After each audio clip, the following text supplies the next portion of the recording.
Assalamualaikum warahmatullahi wabarakatuh. Waalaikumsalam warahmatullahi wabarakatuh. Saya Hasan Wahyudin dari Arahan. Ini Buya, saya melihat syair Buya ini, puisi Buya ini seperti mengingatkan saya kepada ungkapan Imam Syafi'i itu Buya.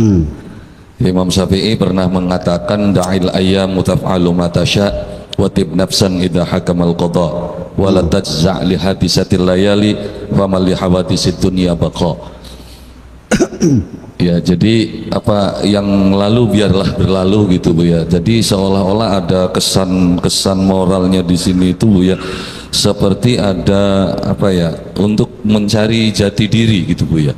Ini kan orang ini dia istilahnya tidak menyesali, sudahlah yang lalu biarlah berlalu, dan dia mendapatkan kesenangan ketika dia mendapatkan orang yang bisa mengerti dirinya gitu Bu ya. Ya, seorang perempuan yang bisa menggambarkan tentang dirinya. Nah, saya melihat apakah ini juga apa istilahnya prasyarat untuk mencari jati diri Bu ya.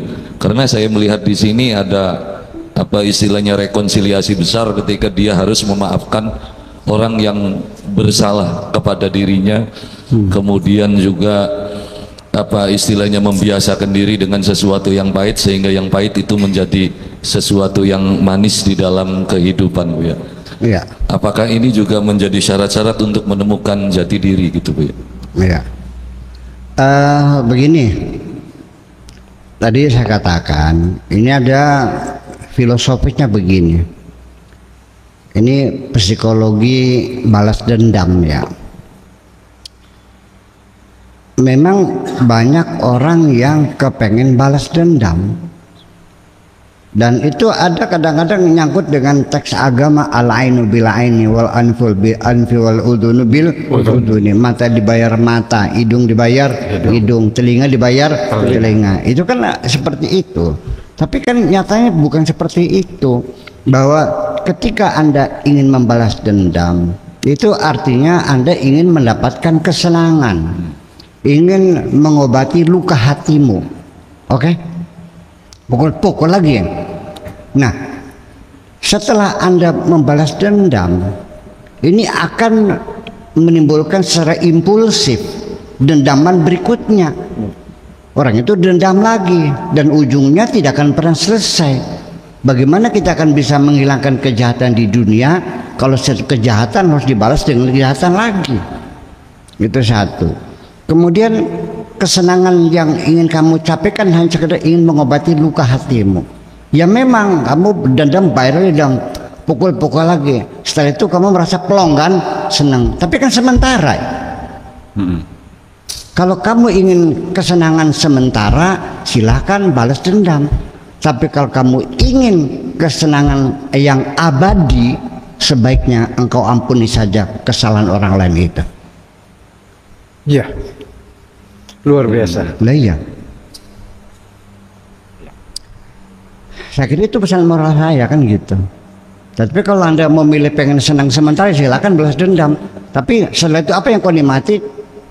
Tidak ada kebahagiaan yang kau dapat kecuali hanya merasa puas karena orang itu kamu balas lagi. Itu aja selesai.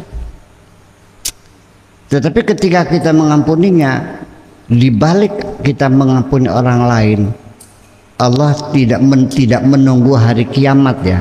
Di dunia saja secara psikologis Allah akan berikan kedamaian dalam hati kita itu. Ya. Oke. Yuk kita mengamatinya. Begitu kita sudah tidak punya dendam, tidak punya kebencian kepada siapapun, percayalah, begitu kepalamu nempel di bantal, kamu langsung bos masuk dalam tidur yang lelap. Betul nggak? Betul. Iya.